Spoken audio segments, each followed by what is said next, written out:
사무엘서 강의 말씀 듣도록 하겠습니다. 다윗의 운명 이 제목으로 같이 은혜를 나누기를 원합니다.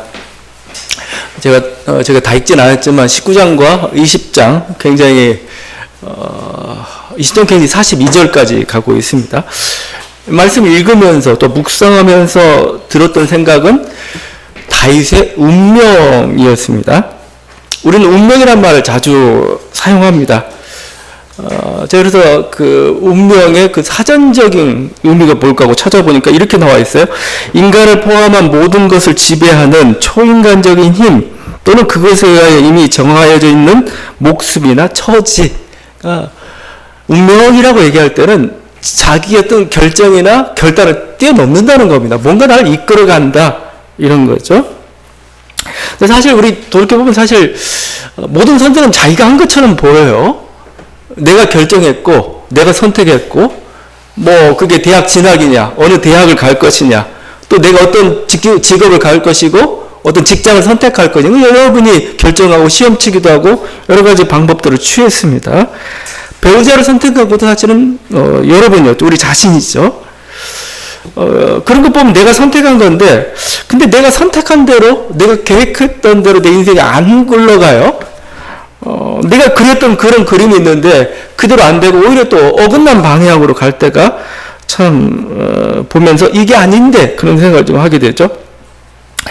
사실 제가 결정이라고 했지만 우리가 한 그 결정이라는 것 자체도 사실은 주어진 상황이 어쩔 수밖에 없었어요. 선택지가 그것밖에 없었어요. 결정이라 하기도 좀 뭐한 왜 상황이 그랬는데 다른 거 선택할 수 없었죠. 하여튼 그렇게 따지다 보면 인생이 뭔가 끌려가는 느낌이 들어요. 무언가의 힘에 의해서 이렇게 끌려간다는 그런 느낌. 그것을 바로 운명이라고 합니다. 운명이라고 할 때 좀 체념적인 느낌, 조금 뭔가 불만족스러운 느낌이 들어요. 근데 이거 신앙적으로 표현하면 부르심입니다. 하나님의 부르심. 우리가 소명이라고 이렇게 부를 수가 있는 그런 거죠. 다윗을 보면서 우리 어떤 정치인들을 보면서 그런 얘기들 많이 하는 것들을 보게 됩니다. 운명이다 라는 말을 많이 하게 돼요. 보면 오늘 19장, 20장을 딱 보게 된다면은 이렇게 다윗은 계속해서 사울에게 위협을 당합니다. 살인의 위협을 당하죠. 피하다가 결국은 왕국을 떠날 수밖에 없는 그런 상황에 밀리게 되죠. 그런 운명에 처하고 맙니다. 사실 일찍이 그 다윗은 사무엘로부터 기름 부음을 받았죠. 왕으로 선택을 받은 겁니다. 우리가 그냥 얼핏 보면은 마치 다윗은 그것을 향하여서 왕이 되기 위해서 초절과 이렇게 달려간 것 같은데, 근데 그렇지 않습니다. 그냥 그 기름 부음을 받았다는 것은 그냥 과거의 아련한 추억으로만 남아 있어요. 이게 다윗의 인생에 있어서 다윗 개인에 있어서 어떤 영향을 미쳤느냐, 그건 알 수 없어요. 왜냐하면 다윗이 이 얘기를 안 해요. 사무엘에게 나는 기름을 부음 받았다, 위기의 순간에 이렇게 얘기하지 않아요. 요나단한테 털어놓지 않아요. 그냥 아련한 추억으로 남아있을 뿐이고 그 이유는 그냥 흘러가고 있는 겁니다. 만약에 이것을 알고 있으면 여러분 운명이 꼬일 때, 다윗의 운명이 꼬일 때 다윗이 원망하지 않았을까? 왜 나를 선택했습니까? 왜 나에게 이러한 일을 하시도록 이렇게 맡기면서 왜 나를 자꾸 이렇게 곤공한 처지로 나를 몰아가십니까? 이렇게 한탄할 법도 한데 그런 게 없어요. 한 번도 없어요. 또 하나님 저에게 꿈이 이거고 저의 야망은 이거고 하나님 그 주신 꿈이니까 저는 이걸 향해 달려가기 제가 좌절하지 않고 나갈 수 있도록 저에게 힘을 주십시오. 이런 기도도 하지 않았어요. 근데 제가 자꾸 기름 부음 받은 사건은 그냥 아련한 추억처럼 남아있다라는 게 그거예요. 이와 반면 여러분이 고대 그리스나 로마 어떤 그 서사시나 신화들을 보면은 주인공이 엄청 탄식을 합니다. 신은 나에게 왜 이렇게 가혹한 운명을 주셨는가? 그래서 내가 꼭 이것을 감당해야 되는가? 아니면 거부하기도 하고 꼭 나는 이걸 헤쳐가 나가겠다. 또 신들은 뭐죠? 항상 운명입니다. 쟤는 이런 운명이야. 그러니까 이렇게 가야 돼. 전부 운명을 얘기하고 운명에 끌려다니고 운명에 저항하고 원망하고 이게 거의 뭐 이렇게 서사시나 신화의 중요한 아주 중요한 탄식 구조들입니다. 그러니까 이게, 그리고 또 어떻게 보면 내가 가다가 좀 치름에 봉착했을 때 자기가 주어진 운명을 생각하는 거죠. 자, 그래, 운명을 생각하면 나는 이걸 이겨야 돼. 이게, 고대 서사시들, 이런 것들입니다. 왜냐면 알아요. 주인공도 알고 있고, 또 주인공도 그 길을 가야 된다는 것을 또 어떤 의무감을 느끼고 있는 거죠. 그런 식이 전개되기 때문에 그렇습니다. 반면에 다윗은 그런 게 없어요. 전혀 그런 게 없습니다. 전혀 그런 게 없고 그냥 그렇게 된 거예요. 그냥 그렇게 내가 가고자 해서 아니면 뭔가 내가 기도해서가 아니고 그냥 그렇게 돼버렸어요. 이게 진짜 운명인 겁니다. 19장 20장 보게 되면 사울이 계속 질투해가지고 생명을 위협을 합니다. 그러니까 계속 피해 다녀요. 피하고 도망가고 다윗이 무슨 세력을 형성하고 싶어 하지 않았어요. 도망다니다가 결국은 세력을 형성할 수밖에 없었고 결국은 자기 살기 위해서라도 왕이 될 수밖에 없었고 이런 식이 그게 운명이라는 겁니다. 내가 선택하지 않고 이게 사실 더 강력한 거 사실 또 무서운 거예요. 오늘 19장에도 보면은 그냥 다윗은 그냥 주어진 상황에 끌려갈 뿐입니다. 거기 창문 너머 달아나죠. 자기 집에서. 그걸 주도한 것도 다윗이 아니에요. 미갈입니다. 자기 아내가 주도해서 이렇게 가고 있죠. 그냥 어쩔 수 없이 또 왕국을 떠났고 또 쫓기면서 사울과 대적할 수밖에 없었고 그러면서 뭘죠? 결국은 큰 인물이 되어버리고 말았어요. 아이러니라는 거죠. 우리가 이것을. 사울은 다윗을 괴롭히고 죽이려고 하면은 그게 그 뜻대로 되었으면 좋겠는데 오히려 그것 때문에 오히려 다윗을 큰 거목으로 만들어버리고 말았어요. 큰 거목으로. 자꾸 미워하고 조적하고 이렇게 제가 대적하는 세력을 하다 보니까 진짜 대적자 위치에 서고 말았어요. 그게 큰 거목이 되었고 결국 사울이 무너지고 나니까 대안이 다윗에게 넘어가 버리고 말았죠. 그래서 이것이 어떻게 보면은 고난이 주는 유익이라고도 할 수가 있습니다. 고난 같은 우리가 얘기하면 일방적으로 당하는 것 같아요. 내가 고난당하고 뭔가 이렇게 일방적으로 당한 것 같은데 보면 보이지 않는 가운데 어떤 것이 쌓여져 가고 있어요. 제가 바둑은 잘 못 두지만 바둑 두는 걸 잘 구경을 좋아합니다. 특별히 프로 바둑을 보면 참 재밌어요. 근데 프로 바둑은 재밌는 게 한쪽이 막 일방적으로 공격을 해요. 이쪽은 당합니다. 일방적으로 공격해서 굉장히 많이 얻은 것 같은데 나중에 보면 당한 쪽이 잃은 것만 아니에요. 나중에 보면 지금 잃었지만 세력을 형성한 그래서 차후의 발판을 기약하기도 하고 어떤 사람 집을 많이 땄는데 불구하고 나중에 보니까 오히려 뒤통수 상황이 좋게 세력을 잃어버리고만 그런 경우도 있고 막 그런 거죠. 그래서 고난당한다는 게 그냥 일방적이고 억울한 것 같은데 아니에요. 거기서 뭔가 지금 형성되어 가고 있어요. 뭔가 만들어지고 가고 있어요. 다윗에게는 그게 뭐였습니까? 그야말로 사울을 대적하는 사울을 대체할 만한 그런 큰 인물로 성장을 했고 또 사울로부터 이렇게 뭔가 또 공격을 겪었던 사람들이 다윗의 품으로 몰려들면서 다윗이 한 세력을 형성하게 되는 그 과정들을 겪었던 거죠. 결국 이게 뭐예요? 다윗은 왕이 되어가고 있었던 겁니다. 그냥 되어가고 있었고 다윗은 왕이 될 수밖에 없는 상황으로 몰렸던 거죠. 이게 운명이란 겁니다. 운명. 그러니까 자기는 의지하지 않고 그냥 이렇게 가고 있는데 또 세상이 원하는데 하나님이 원하는데 그렇게 살아야 되지. 이게 운명. 이거 운명을 깨닫고 그 운명에 충실한 사람은 정말 참 복이 있는 사람이라고 할 수 있을 거예요. 근데 보면 이런 운명을 좀 안 좋아 보이죠. 되게 자기가 원하는 것하고 이렇게 딱 마주치면 그건 참 복된 사람입니다. 근데 되게 자기 원하는 방향하고 잘 맞지 않을 때가 참 많아요. 그래서 그것 때문에 끊임없이 불평하고 원망하는 사람. 또 어떤 사람은 뭐죠? 그냥 체념하는 사람. 또 적극적으로 그걸 받아들이고 오히려 더 활용하는 사람. 여러 가지 모습을 보여줍니다. 근데 운명이라는 것은 받아들이는 게 현명합니다. 그냥. 그러니까 스트레스가 좀 덜 쌓여요. 피로도가 좀 덜해요. 운명에 따라가면은. 근데 그걸 저항하겠다 하면 힘들어지는 겁니다. 어느 전투함이 있었으면 전투함이 항해하고 있었어요. 막 항해하는데 막 안개를 헤치고 막 가고 있는데 저기서 무슨 강한 불빛이 막 비칩니다. 그러니까 전투함이 이렇게 막 외칩니다. 이건 전투함이다. 위험하니까 니네 빨리 우회하라. 막 얘기합니다. 근데 그 불빛에서 이런 소리가 들려옵니다. 여기는 등대다. 너희가 피하라. 그렇지 않으면 죽는다.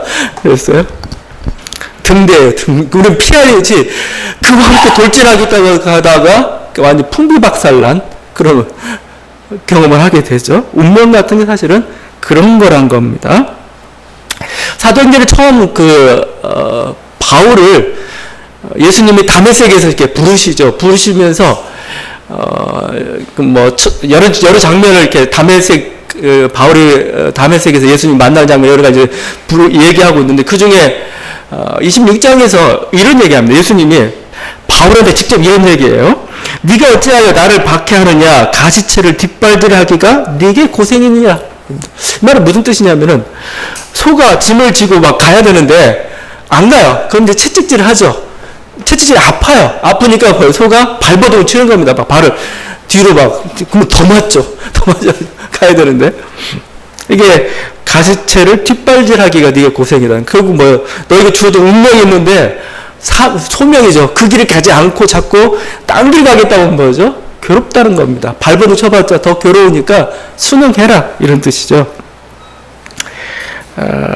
바로 그래서 어떻게 보면 체념하고 그 운명을 받아들이고 그 운명에 충실하고 또 충실하게 반응하는 게 사실은 최선입니다. 오히려 운명을 극복할 수 있는 길은 바로 거기서부터 나오는 거죠. 제가 운명이라고 얘기할 때 좋은 거면 다 하죠. 그래 좋아하고 가는데 운명으로 갈 때는 뭐예요? 마지못하고 뭔가 싫은데 짊어져야 될 게 있다는 겁니다. 이럴 때 항상 문제가 되는 거죠. 우리들에게 때. 그때는 뭐예요?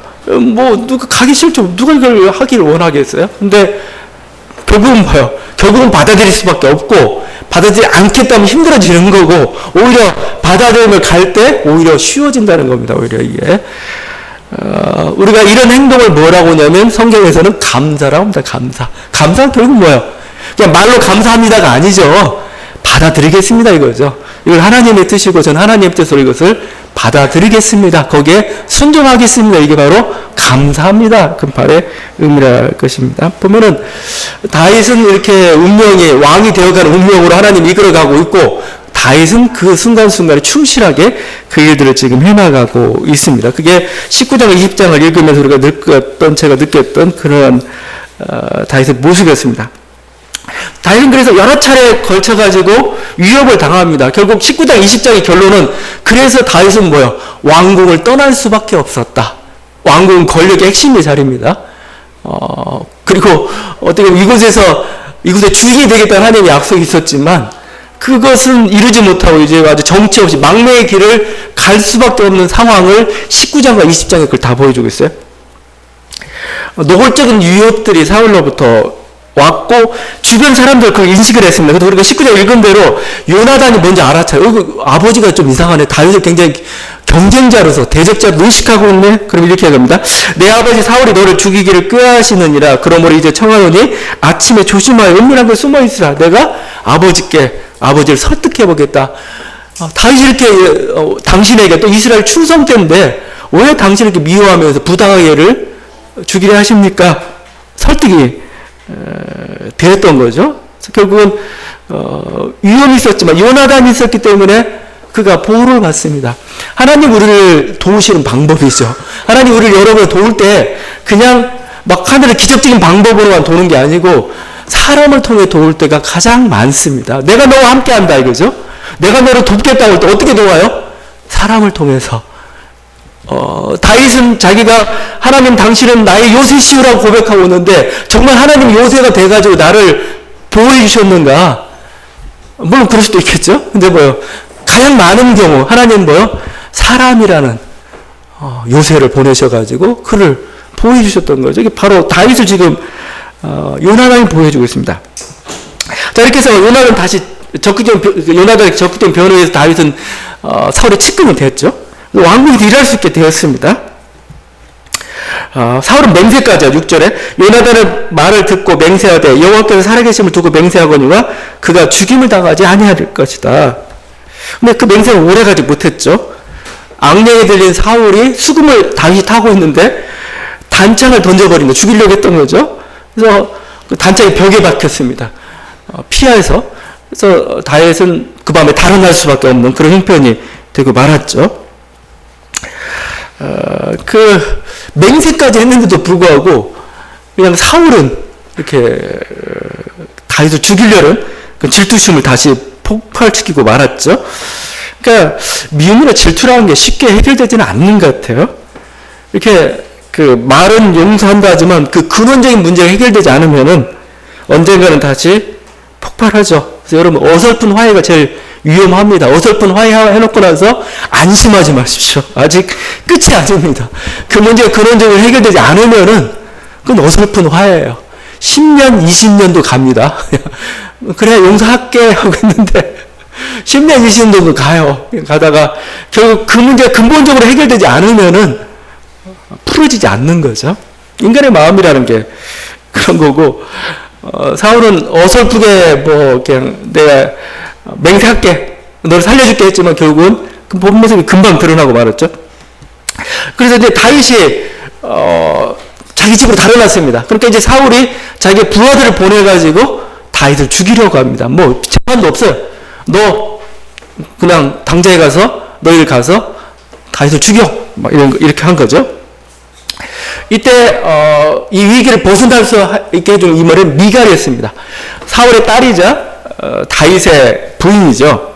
부인 적극적으로 다윗을 도와줍니다. 지금 다윗은 아무런 계획도 세우지 않아요. 이거 어떻게 할까 하고 있는데 미갈이 이렇게 얘기하죠. 미갈이 다윗에게 말하 이르되 당신이 이 밤에 당신의 생명을 구하지 아니하면 내일에는 죽임을 당하리라 하고 미갈이 다윗을 창에서 달아 내리매. 미갈은 굉장히 적극적인 그런 인물로 나타나죠. 다윗을 적극적으로 자기가 먼저 사랑하기도 하고 위험해서 계획을 세우기도 하고 힘도 세요. 미갈이 자기도 어떻게 이렇게 달아내렸는지 모르겠어요. 하여튼 미갈이 달아내렸다 해서 굉장히 힘센 여인으로 이렇게 나옵니다. 이어지는 장면은 좀 코믹해요. 왜냐면 이제 그 미갈 부하들이 왔으니까 막 시간을 지체할 거 아닙니까? 다윗은 내려보내고 나서 마치 다윗이 병들어 누워있는 것처럼 하기 위해서 집안에 있는 우상을 가져다가, 이상하네. 경건한 집안 우상이 어디서 온지 모르겠어요. 옆집에서 가져왔는지 모르겠는데 하여튼 우상을 가져다가 거기다 염소털과 옷을 이렇게 위장해서 마치 다윗이 누워있는 것처럼, 병들어 누워있는 것처럼 이렇게 꾸밉니다. 이것도 하나의 우상에 대한 조롱입니다. 우상이라는 게 결국은 뭐예요? 한 민족이나 한 가족을 지키는 수호신입니다. 대단한 존재죠. 이게 터부와 같은 함부로 손댈 데 없는 존재인데 그게 뭐예요? 이 한낱 인간을 위한 위장용 소품으로 좀 전락하고 있죠. 뭔가 약간 조롱투도 사실 또 담겨져 있어요. 자, 그러니까 그래서 못 죽이고 있습니다. 그러니까 부하들이 이 말을 전하니까 사울이 그렇다면 침상째 데리고 와라, 가지고 와라 다윗을. 그럼 내가 거기서 죽이겠다 해가지고 침상째 이제 다윗을 확인도 안 했나 봐요. 끌고 갑니다. 딱 끌고 와가지고 침상 딱 갖다 놓고 이제 사울이 딱 그 이불을 떠들어 봤겠죠. 떠들어 보는 순간 다윗은 없고 그 나무 토막만 여기에 우상만 이렇게 놓여 있는 그 모습이죠. 드라마에서 나온 코믹한 장면입니다. 여기에 미갈은 한술 더 떠가지고 거짓말까지 하죠. 너 왜 이랬냐 하니까, 내가 그런 게 아니고 다윗 자기를 협박했다. 너 죽이겠다. 협박했다는 겁니다. 사실은 그 모든 걸 꾸몄던 건 미갈이에요. 죽이겠다. 협박해가지고 어쩔 수 없이 이랬습니다. 라고 하죠. 이를 통해서 다윗의 생명이 살아난 거죠. 어떻게 보면 우리 이렇게 인간의 현실이기도 그렇습니다. 이 고난과 어려움이 있지만 이 고난과 어려움이 항상 심각한 것만은 아니에요. 때로는 뭐요? 코믹한 면도 있습니다. 코믹한 면. 또 코믹함으로 뭐요? 우리 이겨낼 수 있어요. 그냥 뭐 항상 우리나라 드라마는 너무 눈물을 자꾸 자아내려는 경향이 있어요. 막 너는 힘들어. 우리는 고통 여기 울어야 돼. 막 하는데 너무 상투적이죠. 상투적인데 때로는 뭐야? 가장 심각한 순간인데도 불구하고 좀 웃음이 나는 그런 방식으로 내가 살아나기도 하고 또 그런 여유를 또 갖기도 필요한데 지금 다윗을 살려는 장면에 바로 이런 일이 벌어지고 있습니다. 또 어떻게 보면 굉장히 거짓말과 고루함이 이렇게 담겨져 있죠. 하나님께서 우리를 구원하시는데 그냥 어떤 막 홍해와 같이 막 싹 멋있게 딱 가르고 기적처럼 뭔가 거룩하게 우리를 구원하지는 그렇게만 일어난 건 아닙니다. 하나님 우리를 살리시는데 이처럼 코믹하게도 아니면 고루하게도 진흙탕성에 뒹굴면서 그 속에서 살려내는 거죠. 이게 하나님께서 우리를 구원하시는 방법이기도 하고 그렇다는 그런 현실을 이해를 해요. 여러분. 그러니까 내가 고난에서 구원을 받는데 여러분 깨끗하게 흙 하나도 안 묻힘을 흙 하나도 안 묻고 그냥 이 뭐죠? 이 깊은 흑암 굴 속에서 아니 진흙탕 속에 내가 구원받았다고 생각하지 마십시오. 뭔가 때가 더러운 때 다 묻고 그래도 뭐요? 그렇게 해서 살려내는 하나님의 역사지. 가장 중요한 게 뭡니까? 살아있다는 거예요. 살아있다는 거. 죽은 게 아니고 살아있다는 거. 그 생명이죠. 그러기 위해서는 뭐요? 하나님도 수단 방법을 가르치지는 않아요. 왜? 가장 중요한 건 생명이기 때문에 그런 거죠. 이어서 다윗을 돕는 사람은 사무엘입니다. 이제 세 번째로 이제 다윗이 어디로 위기 가운데 이제 어디로 이제 라마나요스로 갑니다. 라마라는 곳은 아마 지명이고 나요스는 아마 그냥 뭐 기숙사 뭐 이런 의미들을 가지고 있는 것 같아요. 그래서 그냥 우리 통칭 라마나요스 이렇게 부릅니다. 라마나요스는 조금 우리가 눈여겨볼게요. 여기 아마 사무엘이 자기 제자들을 기르던 어떤 선지 학교 정도 좀 예상이 돼요.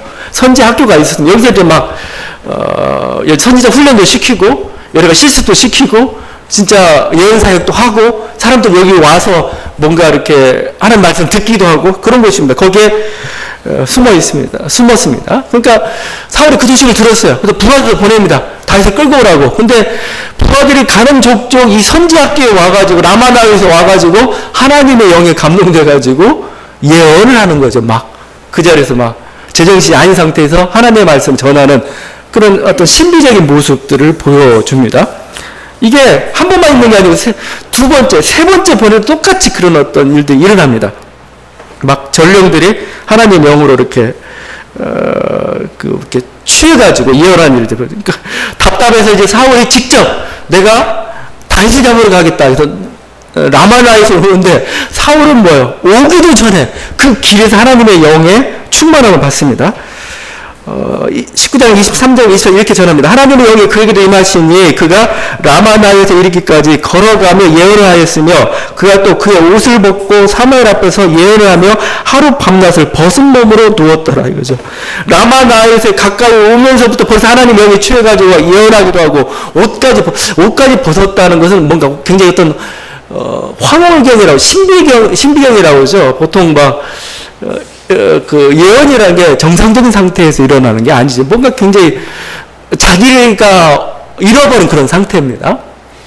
그리고 신비경, 황홀경이라고 하는데 그 속에서 하나의 어떤 예언들이 벌어 일어나기 때문에 옷도 벗고 여러 가지 행태들을 하는 것 같아요. 자, 이게 일어난 사건인데 지금 이걸 통해서 성경은 권력을 지금 비웃고 있습니다. 권력을.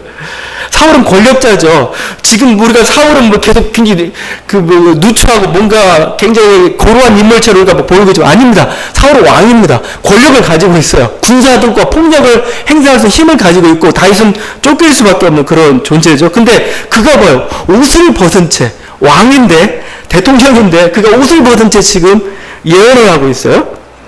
권력이라는 옷이 지금 무용지물이 되었음을 보여주고 있는 거죠. 막 왕은 얼마나 자기의 어떤 신성성과 근엄함을 보이기 위해서 얼마나 하죠. 뭐 중국 황제들이 대단해. 중국 황제는 가까이도 못 가요. 뭐 100보, 500보, 뭐 1000보, 뭐 그 밖에서나 이렇게 봐야 되는 거고, 그 중국의 작은 성 가다 보면은 가운데 길로 가지 말라고 그래요. 왜냐면 가운데 길은 황제들만 가는 곳이라서 함부로 밟다가 목이 잘립니다. 지금 옛날에는 그 가운데 길은 황제들만 가요. 그래서 그쪽으로 가다가는 당장에 목이 잘리는 그만큼 권위와 이런 것들을 주장하는 게 인간의 권력들이죠. 근데 뭐예요? 지금 그 인간 권력, 인간 왕이 뭐예요? 지금 막 하나님의 영에 취해가지고 옷을 다 벗은 채 이상한 모습을 보여주고 있는 거죠. 이것이 하나님이 세상의 권력자들을 조롱하는 방식입니다. 그냥 그들 낮추시는 방식이라고 좀 볼 수가 있습니다. 그들은 뭐야?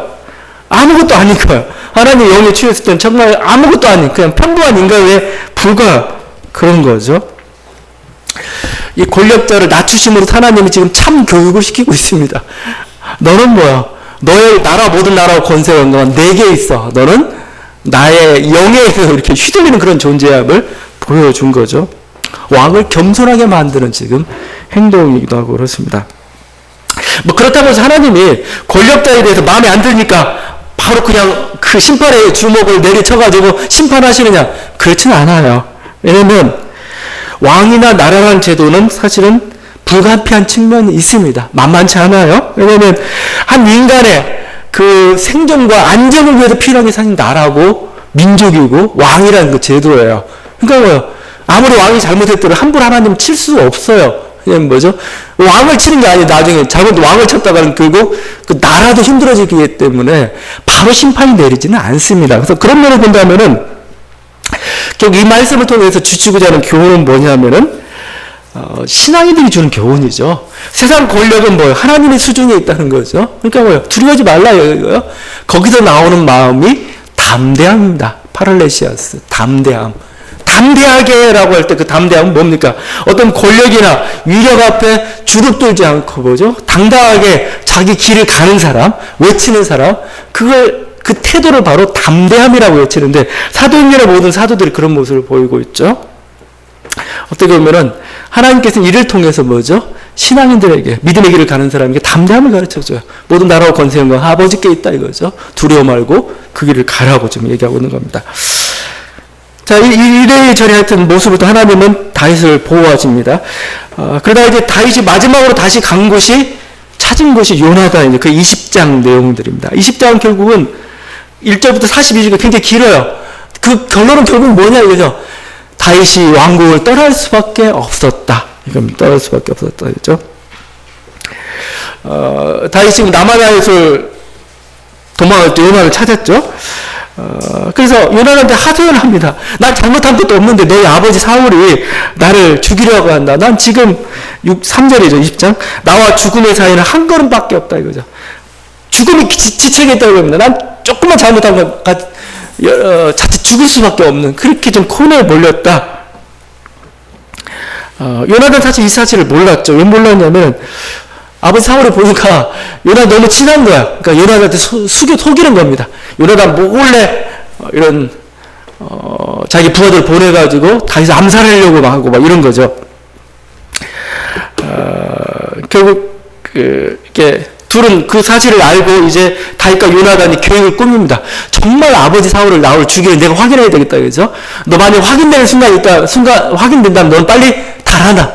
여러 가지 계획을 세우면서 지금 계획을 세웁니다. 초하루 월삭잔치라는 게 있나 봐. 초하루 월삭.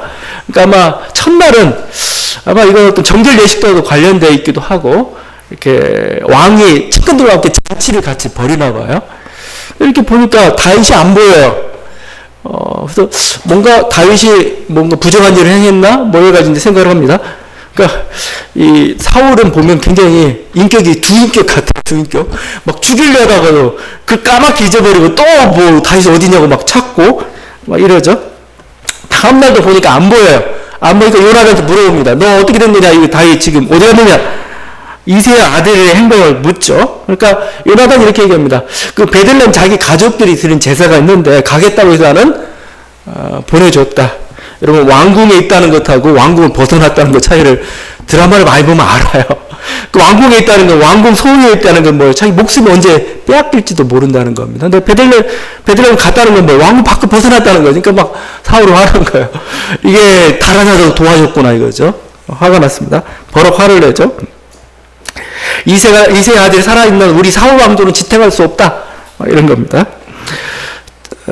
그게 사실 어떻게 보면 사울이 그렇게 만들어 버렸어요.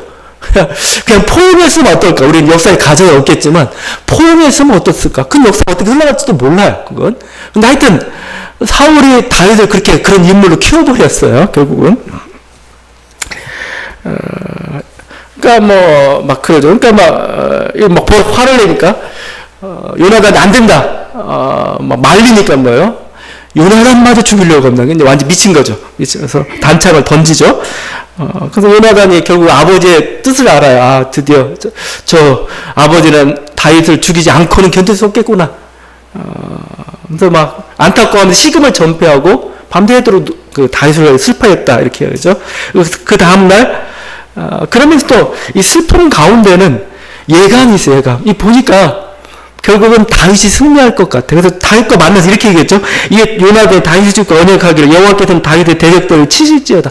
다윗의 대적들을 치실지어다. 요나단이 다윗한테 했던 말인데 대적이 가장 중요한 대적이 사울이었어요. 그러니까 결국 이 싸움에서 다윗이 승리할 거라는 것을 알았어. 예감하고 있습니다. 왜냐하면 그것은 일단 정당성 면에서 밀리고 있어요. 정당성에서 사울은 하나님께 충성하고 이스라엘 충성하고 사울을 대적하지 않지만 사울은 그것을 의심하고 포용하지 못하고 계속 죽이려 하고 있으니까 정당성에서 이미 사울은 이미 정당성을 잃었다는 거죠.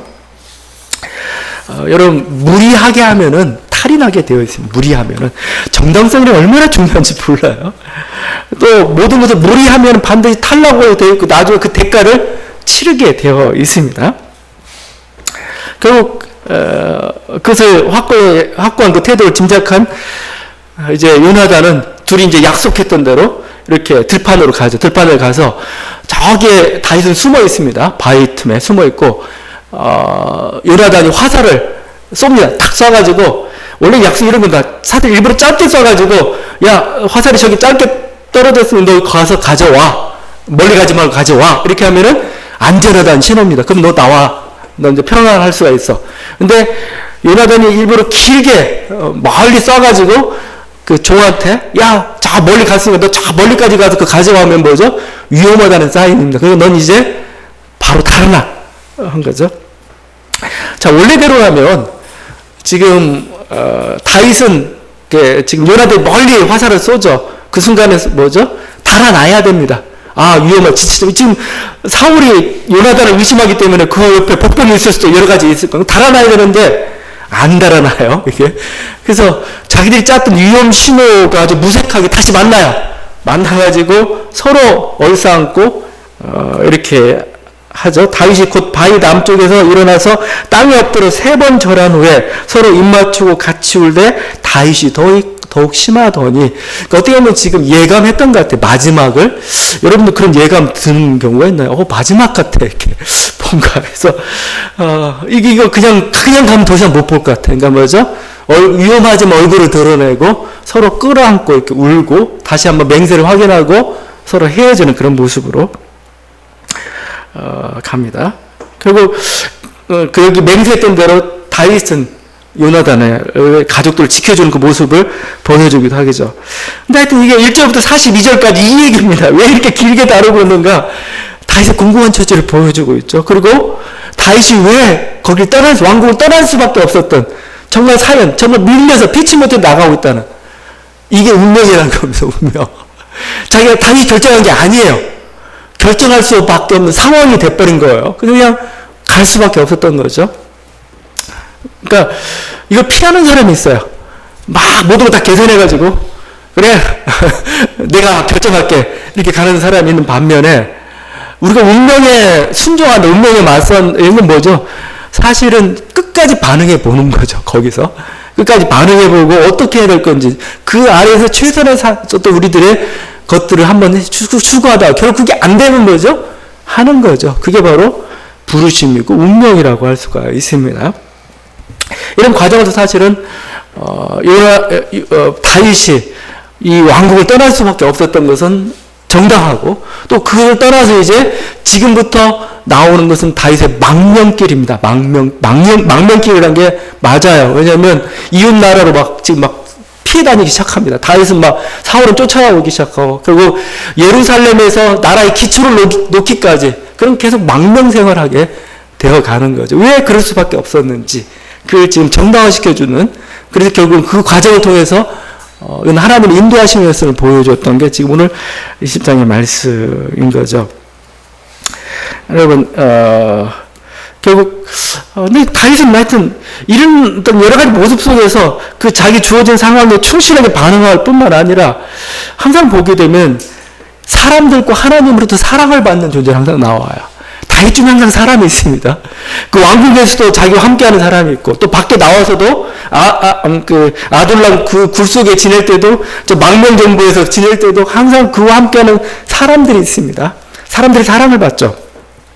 또 어떤 그런 사람들의 다윗을 중심으로 또 모이기도 하고 그렇습니다. 그게 권력인 겁니다. 하나님께서 자신의 계획 가운데 이렇게 하나하나 그 계획들을 지금 이뤄가고 있는 게 다윗의 모습입니다. 우리는 그냥 다윗 얘기만 했지만 다윗 하나의 극단적인 예일 뿐이고 사실 우리 인생 한 사람 한 사람도 하나님의 선하신 계획하심이 있다고 저는 생각을 합니다. 하나님께서는 우리 아버지시고 우리 인생을 통해서 여러분을 힘들게 하는 게 아니고 가장 소중한 선물을 주길 원하고 우리 인생을 통해서 가장 소중한 계획들이 펼쳐지길 원하는 게 우리 하나님의 부르심입니다. 이게 막 겉으로 보기에는 굉장히 알량해 보이고 겉으로 보기에는 아무것도 아닌 것 같은데 거기에 비밀이 숨겨 있어요. 그래서 예수 그리스도를 우리가 여러 가지 어떤 신앙 고백적 표현을 할 때 그 중에 가장 가장 어떻게 보면 가장은 아니더라도 그 고백 중에 하나가 그분은 비밀이라는 거다. 비밀. 우리의 비밀이 되셨네. 왜 비밀이에요? 비밀. 정말 십자가와 고루하고 뭔가 남자가 아무것도 아닌 것 같고 뭔가 이렇게 비참하고 뭔가 실패한 것 같은데 거기에 놀라운 구원의 선물이 있었다는, 거기에 놀라운 하나의 그 인생을 향한 오히려 그리스도를 영화롭게 만드는 그 놀라운 선물이 거기 담겨져 있었던 거죠. 우리 인생이라는 건 저는 마찬가지로 생각합니다. 인생을 또 하나님께서는 우리들의 운명이라는 게 있고 그 운명을 통해서 여러분들의 보물을 하나님께서는 찾아가길 원하시고 또 그 어떤 순간이든 저는 그걸 우리 인도하고도 저는 생각을 해요. 그게 겉으로 보기에는 남루하고 뭔가 실패한 거 보이지만 그 속에 담겨진 여러 가지 포화가 있습니다. 여러분 그것을 발견하고 또 그 하나님의 선하심을 믿고 인내하며 나아가는 또 믿음의 길을 갈 수 있는 저와 여러분들 간절히 바랍니다. 기도하시겠습니다.